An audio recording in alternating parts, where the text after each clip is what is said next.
Marayika wa gatandatu asuka urwabya rwe mu ruzi runini Ufurate, amazi yarwo akamera kugira ngo inzira z'abami baturuka iburasirazuba yitegurwe.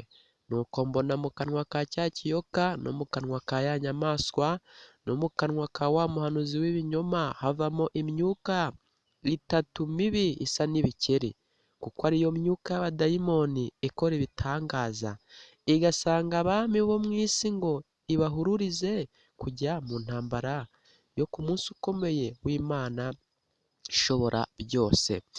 Mureke dusenge. Urakoze Data wera wo mu ijuru, izina ryawe niryubahwe.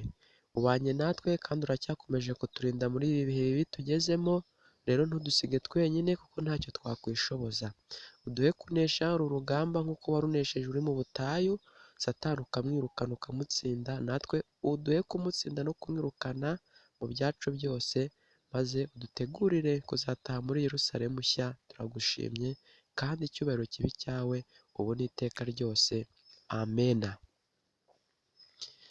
Nongeye gusuhuza ntanga ikaze ku bakunzi ba televiziyo yo kwihana no kubabarirwa ibyaha. Tuje rero kongera kwiga icyigisho gishya gifite umutwe uvuga ngo icyitonderwa kuri aba bapasiteri. Abangaba ni ab'ingenzi twagerageje guhitamo dukurikije ibyanditswe, tubagenjuje n'ibyanditswe. Hari n'abandi benshi cyane tutarondoye mutarimo kubona ku mashusho, ariko abangaba ni bamwe mu bahagarariye bagenzi babo mu mugambi kirimbuzi, cyangwa se bari ku ruhembe rw'imbere ku murongo ubanza mu bijyanye no gutsemba ikiremwamuntu mu buryo bw'umwuka.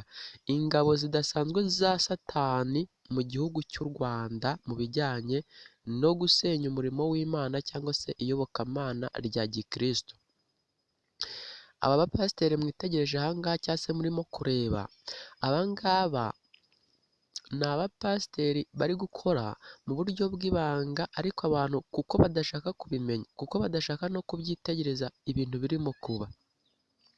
Ndabanza gusabira umugisha cyangwa se nsabira abakristo aho baherereye hose, kugira ngo basengere iki kintu, basengere ubu bukristo buriho muri iki gihe, Imana ibashe gutanga umwuka wayo kugira ngo habeho guhinduka, habeho guhumuka, maze buri muntu wese amenye aho ahagaze, bityo nasanga ari habi ahave, kuko aheza harahari.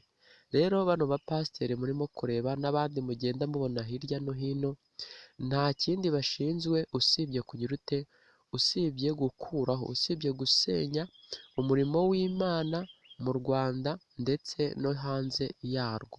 Bivuga ngo umurimo numara kwaguka mu Rwanda, bo bafite gahunda yo gukomereza hanze. Ni abangaba murimo kubona kandi ibyabo murabizi. Bafite gahunda ikomeye cyane, ni nk'intumwa za Satani zidasanzwe zigomba kumufasha gusoza umurimo we, cyangwa se zigomba kumufasha gusoza urugamba rwe mu bijyanye no kuyobya cyangwa se no gushukana, kugira ngo abakristu bumva ko bari kujyanwa mu ijuru, bumva ko bari kwerekezwa muri Yerusalemu nshya, nyamara ntabwo ariho bari kujyanwa, ahubwo bari kujyanwa mu irimbukiro. Birababaje kuba wakurikira umuntu cyangwa se ukayoboka umuntu uzi ko ari kukujyana heza, ariko mu by'ukuri nta heza ari kukujyana, ahubwo ari kukujyana mu cyobo, ari kukujyana mu rwobo rw'ikuzimu. Nta kindi rero bisaba, nta kindi bisaba usibye kubagenzuza ijambo ry'Imana, kuko twahawe ijambo rikomeye cyane riboneka muri Bibiliya, rizajya ritwereka cyangwa se ridufasha kujonjora no gusesengura abapasiteri b'ibinyoma cyangwa se ababwiriza b'ibinyoma. Nibyo rero duhereyeho dusoma, ariko hano ni mu cyago cya karindwi, ni ku cyago cya karindwi, ubwo marayika wa karindwi yasukaga urwabya rwe nka kimwe mu byago birindwi by'imperuka. Ahangaha mwiyumvira ukuntu bikomeye bizaba bigoranye, niho abakristo benshi bo ku isi hirya no hino bazabasha kuvumbura cyangwa se kumenya ko bayobejwe n'abapasiteri babo bari babayoboye. Ibi rero birakomeye cyane. Iki cyago cya karindwi bizaba byarangiye n'imbabazi z'Imana zizaba zitakiriho. ese ibi bintu bishoboka bite ko abantu bazamara kumenya ko abapasiteri aribo babashutse, aribo babayobeje, nyamara kwihana kutagishobotse? Reka mwumve. Marayika wa gatandatu asuka urwabya rwe mu ruzi runini Ufurate, amazi yarwo akamera kugira ngo inzira y'abami baturuka iburasirazuba yitegurwe. Nuko 13, nuko mbona mu kanwa ka cya kiyoka no mu kanwa ka ya nyamaswa no mu kanwa ka wa muhanuzi w'ibinyoma havamo imyuka itatu mibi isa n'ibikeri. Hano havuzwe abantu bagera muri bangahe? Reka nsubire haruguru twumve. Mu kanwa ka cya kiyoka ni Satani ubwo, mu kanwa ka ya nyamaswa ni ubutegetsi cyangwa se ubwami bushyigikiwe na Satani cyangwa se bushinzwe guteza imbere amategeko ya Satani cyangwa se ikintu icyo ari cyo cyose kijyanye no kugomera Imana, ubwo ni leta cyangwa se ubutegetsi. Noneho no mu kanwa ka wa muhanuzi w'ibinyoma. Ni abantu batatu: Satani aricyo kiyoka, inyamaswa aribwo butegetsi, ndetse n'umuhanuzi. Abangaba rero murumva ko Imana yahise ibahishura, cyangwa se uyu marayika wa karindwi wari ufite icyago cya gatandatu, ni marayika wa gatandatu wari ufite urwabya rwe rwuzuye umujinya w'Imana, niwe wahise ahishura amabanga yose abapasiteri bari barihishanye mu gihe gikomeye cyane, mu gihe kitamenyekanye. Ahangaha rero kuko byari birangiye, n'ubundi hasigaye icyago kimwe gusa kugira ngo Yesu Kristo atabare itorero rye. Ahangaha ukuri kose kwahise kujya ku mugaragaro.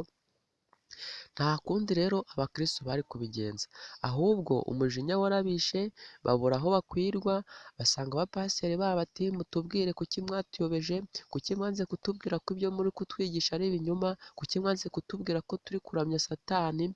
Ariko nta kintu abakristo byari bikibamariye. Kubera iki? Kubera ko banze kumva umuburo hakiri kare, nk'uyu nguyu turi gutanga. Se mugira ngo imiburo tuba tuvuga ni iyi? Ni nk'uyu turimo gutanga tubwira abakristo tuti mwitondere abapasiteri banyu, mwitondere abayobozi banyu b'amadini yanyu n'amatorero musengeramo, mubagenzuze ibyanditswe. Ese Bibiliya ko zabonetse, ko zari zarabuze kera, abazitangira ubuntu bakaba bahari, no kuzigura zikaba zihendutse rimwe na rimwe, ese ni gute kiriya gitabo cy'agaciro gifite amabanga akomeye cyane y'Imana, ni gute abantu twagihishwe, ni gute abapasiteri badashaka ko abakristo babo bicukumburira? Ese ubunebwe abakristo bafite bwo kwisomera ngo bamenye ukuri mbega bizabakiza mu rubanza rw'Imana? Ibyo ngibyo ntaho bizaba bikiri gukora, ahubwo hazabaho intambara ikomeye cyane, ubwo abapasiteri bazabwira abakristo babo cyangwa se abayoboke babo ko rwose babayobeje ku bushake kandi babizi ko ahubwo icyo bari bakurikiye ari iki? Ari amafaranga cyangwa se ari ubutunzi bw'isi. Ni ukuvuga ngo bazaberurira bababwire bati noneho nimugende mushake ijambo ry'Imana, nimugende mushake itorero ry'Imana musengeramo, kandi koko rirahari, mugende mwige kwihana no kubabarirwa ibyaha by'ukuri, kuko twebwe twarabayobeje. Icyo twishakiraga ni iki? Ni inyungu cyangwa se ni indamu.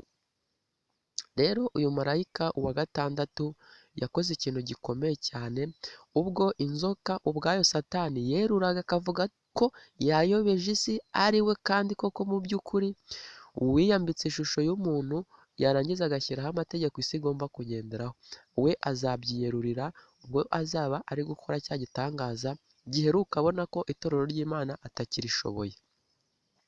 Noneho inyamaswa aribwo butegetsi cyangwa se leta, ubwami, abaperezida benshi bo ku isi mubona rwose bazahagarara berure, bajye ku mateleviziyo, ku maradiyo, benshi bavuge bati ibyo twakoze ntitwari tubizi, rwose mutubabarire, dore noneho buri muntu wese ashatse yagira ate, yajya guhitamo uruhande rwiza, dore twarababeshyaga.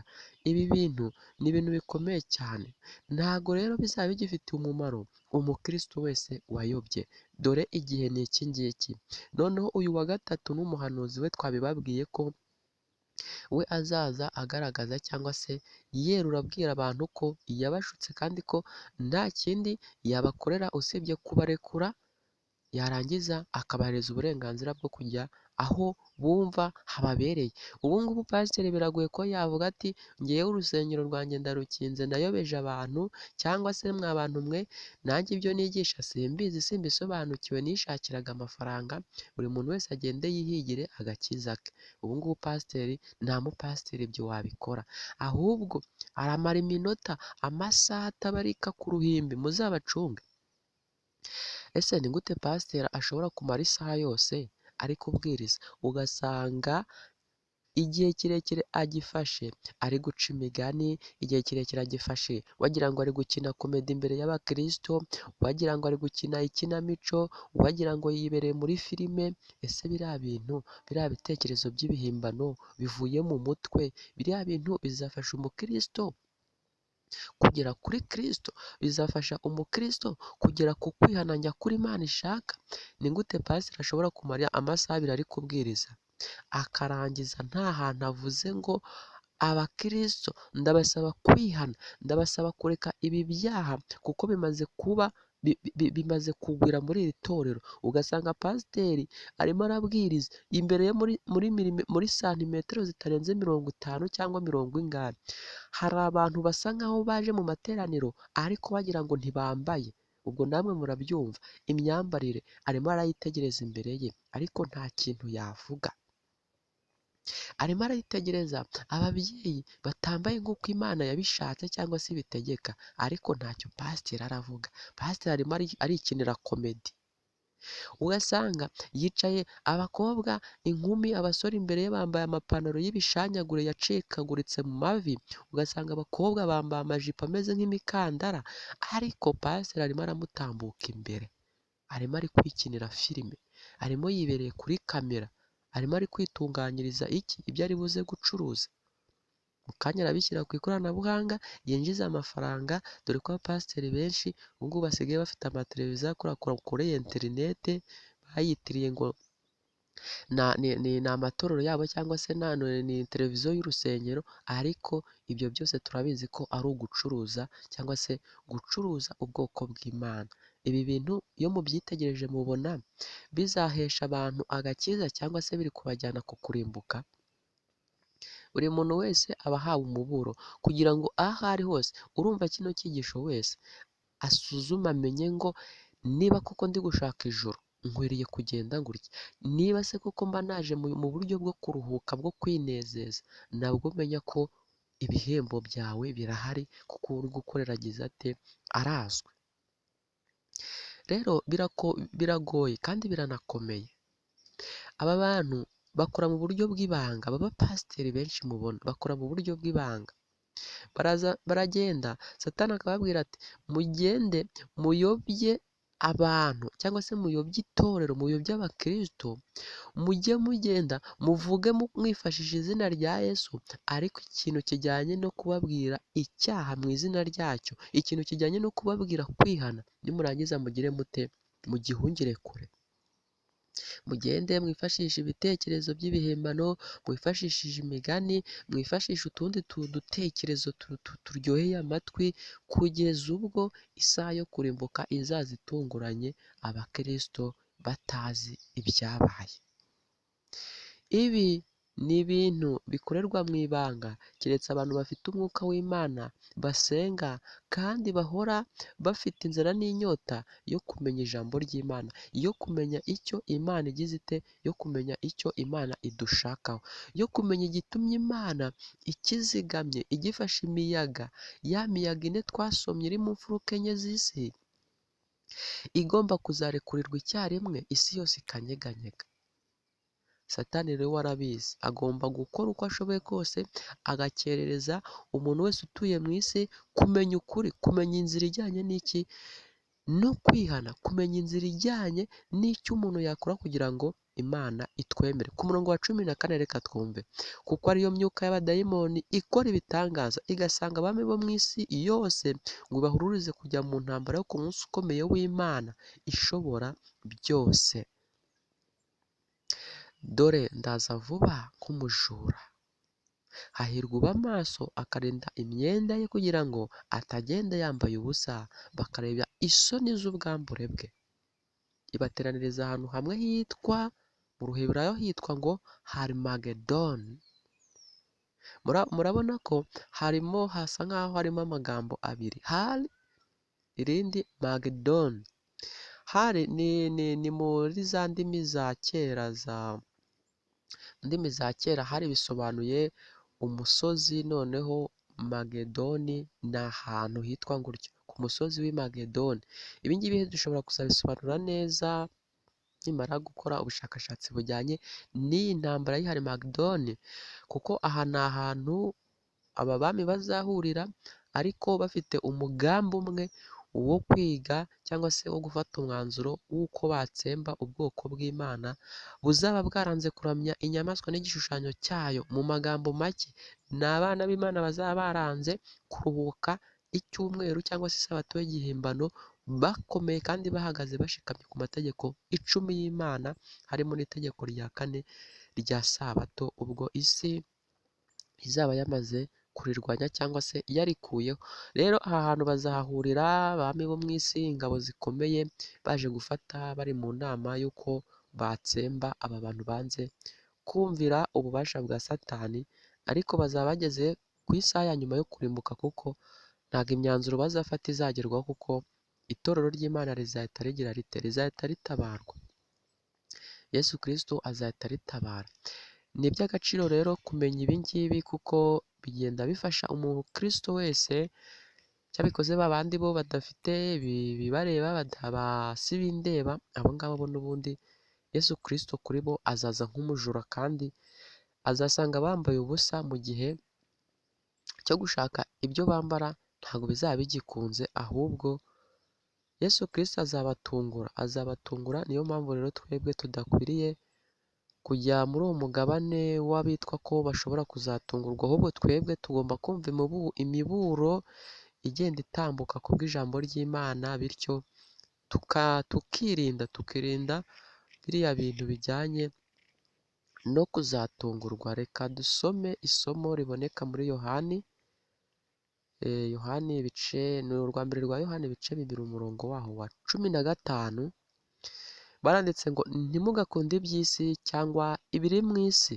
Umuntu nakunda iby'isi, gukunda Data wa twese ni kuba kuri muri we. Ntabwo pasiteri yafatanya imirimo ibiri, gukunda iby'isi no gukora umurimo w'Imana, ntabwo ibyo bijya bihura. Tuzi ko abakozi b'Imana badakwiye kugira bate, badakwiye gukorera ibihembo, ko ahubwo bagomba gutegereza Imana akaba ariyo ibashyiriraho ibihembo, haba mu itorero, amatorero bakorera n'umurimo bakoreramo, bakabara neza umutungo w'itorero, kandi bakabisengera kugira ngo amafaranga ibonetse bayakoreshe nk'uko bikwiye, atari ukwirundanyirizaho ubutunzi. Ibi ngibi birarimbura n'abatari abapasiteri, natwe mu bucuruzi, mu byo dukora byose. Ubutunzi bw'isi iyo utabucunze neza, iyo utabubanyemo neza n'Imana, nta kindi bukora usibye kukurimbura. Nta muntu ubwanga, ariko kubukunda kuburutisha Imana, icyo gihe tuba twarengereye, tuba twamaze kwimika ikindi kigirwamana, aricyo cy'ubutunzi. 16. Kuko ikiri mu isi cyose ari irari ry'umubiri, ibi turabizi neza cyane, ari n'irari ry'amaso, turabibona, cyangwa kwibona ku by'ubugingo, bidaturuka kuri Data wa twese, ahubwo bituruka mu isi. 17. Kandi irashirana no kwifuza kwayo, ariko ukora ibyo Imana ishaka azahoraho iteka ryose. Amena. Ni ukuvuga ngo ibi byose tubona ku isi kwifuza kutajya kurangira, ukagera ku kintu kimwe, ukumva wifuje ikindi, ukumva ushatse ikindi. Isi irashirana no kwifuza kwayo, ariko abafite ubugingo, abashaka ubugingo buhoraho, abaharanira ubugingo buhoraho, bwo ni ibintu bizahoraho iteka ryose. Turabizi ko abararokoka babona ubushukanyi bwa Satani buriho muri iyi minsi, icyo gihe rwose mu isi nshya bazabaho iteka ryose. 18. Bana bato, tugeze mu gihe cy'imperuka, kandi nk'uko mwumvise yuko Antikristo azaza, niko nanone hamaze kwaduka ba Antikristo benshi, ndetse n'ibyo bitumenyesha ko igihe cy'imperuka gisohoye.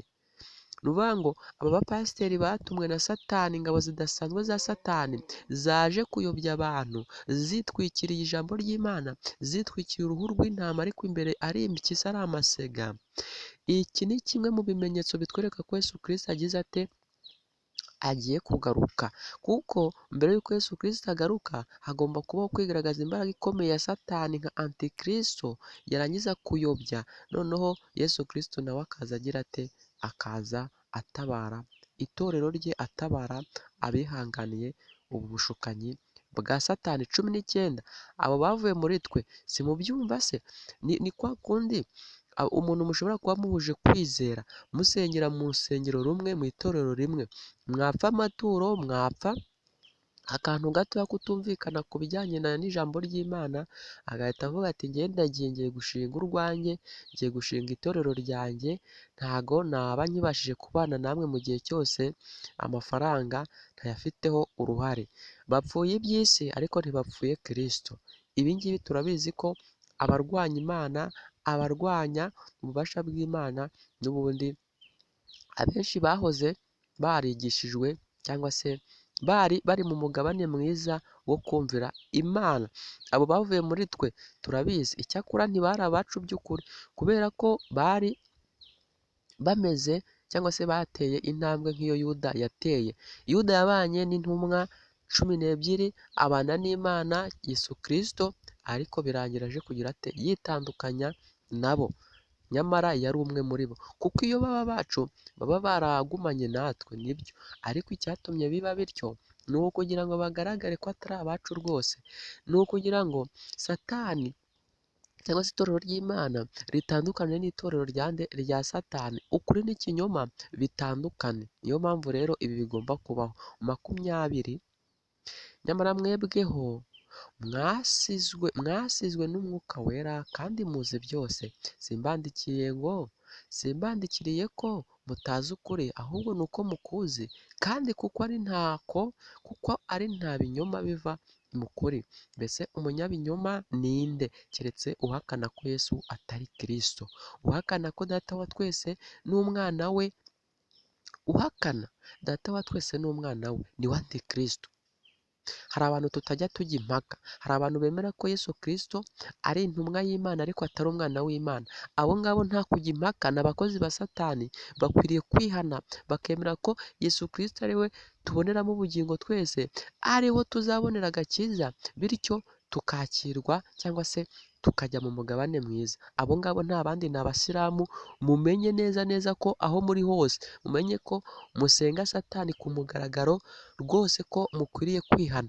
Nangwa n'abariya bandi b'Abadeperi bashobora kuba barayobejwe, ariko mu by'ukuri nubwo batiga neza inzira yo kwihana bakayica ku ruhande, ariko ibyo ari byo byose bemera ko Yesu Kristo ari we watwitangiye, ariho tugomba kubonera agakiza n'ubuhungiro buhoraho.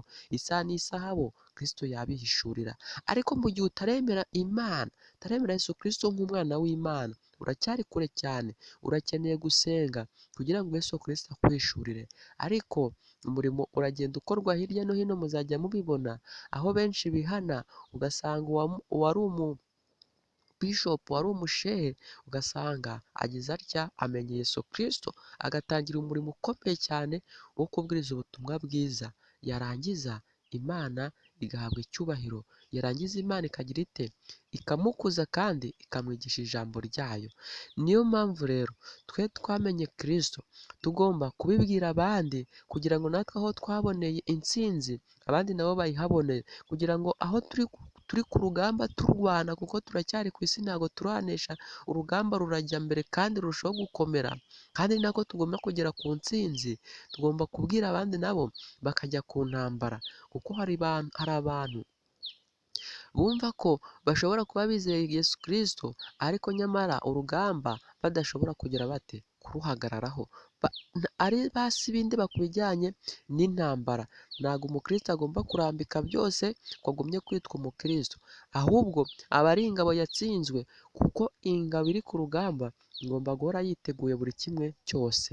Niyo mpamvu rero aho mugiye muherereye hose, harabaho gusabirana kugira ngo urugamba turwana tumenye urwo ari rwo, kugira ngo Satani ataza kutwitambika cyangwa se akatugwa gitumo nk'uko yabigenje ubwo yatunguranaga mu murima wa Edeni, ubwo Imana yari yarahaye isezerano Adamu na Eva ko bagomba kwitegura ko hari umwanzi umushukanyi, ariko Satani aza mu ishusho itandukanye n'iyo bo bakekaga cyangwa se bari bamutegerejemo. Natwe rero tujya tuba muri icyo cyiciro, ugasanga turatunguwe kubera iki? Kubera kutiga ijambo ry'Imana, kubera gukerensa imiburo tugenda duhabwa n'ijambo ry'Imana. Niyo mpamvu rero nshuti bene data mwateze amatwi, kino cyigisho kirenda kugera ku musozo, kandi nta kindi twakora atari ukwifuriza abana b'Imana kugumya gushikama ku ntambara, kugumya gushikama ku rugamba. Reka dusoze kino cyigisho dusoma rino somo riboneka mu Byahishuwe ibice 17 umurongo waho w'9. Aha niho hakwiriye ubwenge n'ubuhanga. Iyo mitwe 7 niyo misozi 7 uwo mugore yicaraho. Iyo bavuze imisozi 7, ni ibihe 7 itorero ry'Imana rigomba kunyuramo mbere y'uko Yesu Kristo agaruka. Ubu rero itorero ry'Imana ryamaze kwinjira mu gihe cya 7, aho ryakinjiyemo mu mwaka w'1844, ari cyo gihe cyiswe itorero ry'i Lawodikiya. Ibice 10 umurongo wa 10 mu mbabarire. Kandi niyo bami 7, abami 7, 5 baraguye, umwe ariho undi ntaraza, kandi nazaza abakwiriye kumara igihe gito. Ba bami bazajya bagenda bavuga ngo ni intambara itorero ry'Imana rizanyuramo ku isi, hagendewe kuki? Ku butegetsi buzaba buriho bushinzwe kurwanya ubwami bw'Imana. Ubu rero barimo barasobanura ngo 5 baraguye, umwe ariho undi ntaraza, kandi nazaza abakwiriye kumara igihe gito. Bari gusobanura ukuntu abami bagiye bakurikirana, bagiye babaho barwanya Imana, cyangwa se ubutegetsi bw'isi bwagiye bubaho burwanya Imana, ukuntu bwagiye bukurikirana bavuga ko umwe ariho undi atariho. Ya nyamaswa yariho ikaba itakiriho, iyo ubwayo ni uwa 8, nyamara kandi ni umwe muri ba bandi 7, kandi arajya kurimbuka. Iki cyigisho kijyanye n'ubu bwami buzategeka isi ndetse n'intambara itorero ry'Imana rizanyuramo, mugende muragisanga kuri iyi cano. N'ubundi kiriho gisobanura neza buri kantu kose kurusha uko ndi kubivuga aha ngaha, kuko ngiye hari umurongo ushaka neza hano hasi kuri 12. Ya mahembe 10 wabonye niyo bami 10 batarima, ariko bahabwa gutegekera hamwe na ya nyamaswa nk'abami kumara isaha imwe. Ubuhanuzi twarabusobanuye cyane. Niwumva utabyumvise neza, uhita ugenda ushake icyigisho kirimo gifite umutwe uvuga ngo ubutumwa bw'abamarayika 3, cyangwa se ugende urebe ikindi cyigisho kivuga ngo ibihe 7 itorero ry'Imana rizanyuramo. Aho ngaho kimwe muri ibyo ngibyo urahita uhasanga buno buhanuzi busobanuye neza kurusha njyewe uko ndi kubisoma, kuko hari umurongo ushaka hano hepfo. Gutegekera hamwe kumara isaha imwe. Aha ngaha ni igihe Satani azaba yamaze kwicara ku ntebe, amaze kuyobora cyangwa se agiye gutangira umurimo wo kuyobora isi, mu gihe cy'agahato cyo guhatira isi kuruhuka umunsi umwe w'icyumweru dukunda kubabwira, abantu bakabikeresa. Rero aha ngaha ntabwo azamara agahe karekare, ari naho dusanga ko ari cyo gihe itorero ry'Imana rizaba ryinjiye mu karengane gakomeye cyane. Umurongo nashakaga ni hano kuri 13 uvuga ngo abo bahuje inama baha ya nyamaswa imbaraga zabo n'ubutware bwabo. Mwumve, abo bahuje inama ni bande se? Ni babandi twasomye mu Byahishuwe dutangira wa murongo ngo ubutegetsi, inyamaswa, inzoka, ibyo byose byikusanyirije hamwe bitanga imbaraga irwanya itorero ry'Imana. Ariko bumve hano hepfo kuri 14, bazarwanya umwana w'intama, ariko umwana w'intama azabanesha. Amena. Kuko ari we mutware utwara abatware n'umwami w'abami, kandi abari hamwe nawe bahamagawe, batoranijwe, bakiranutse, nabo bazayinesha mu izina rya Yesu. Mugira ngo hari n'ibindi byinshi ndavuga se? Ndashakaga kubereka ko uruhande rwiza ari urunesha, ari urwo kujya aho Yesu Kristo adushakira. Ni ukuvuga ngo tugomba kujya mu ruhande Yesu Kristo arimo. Umwana w'intama bavuze aha ngaha ni Yesu Kristo, kuko nirwo ruhande ruzagira rute? Ruzanesha kuri finale. Mubonye ko Satani azateranyiriza imbaraga ze hamwe, agahata isi kugira ngo isi muramye, agashyiraho amategeko kugira ngo isi muramye, agakora buri kimwe cyose yifashishije uburyarya, ubushukanyi, ariko dusanze ko muri rusange ibyo azakora byose, abihanganye bagashikama ku masezerano y'Imana, ku mategeko 10 y'Imana, bizarangira banesheje, kuko bazaba bashyigikiwe n'ijuru cyangwa se n'umwana w'intama, kuko niwe uzaba yibereye ku ruhembe rw'iburyo, ku ruhembe rw'imbere, kugira ngo uru rugamba arugeze ku musozo. Niyo mpamvu rero buri muntu wese musabiye umugisha kugira ngo ajye mu ruhande rwiza. Turashoje, mureke dusenge. Shimwa Data wera wo mu ijuru, izina ryawe niryubahwe. Utweretse uruhande rwiza rutsinda runesha, ni urwa Kristo ruyobowe n'umwana w'intama. Tubera umugaba mukuru w'ingabo, maze utujye imbere, kuko dusanze ko kunesha ari ukwawe, maze natwe twambike intsinzi, maze tuzatane nawe muri Yerusalemu nshya, tuzibanire nawe mu mahoro adashira y'ibihe byose. Nibyo tugusabye twizeye mu izina rya Yesu Kristo, urakoze. Amen.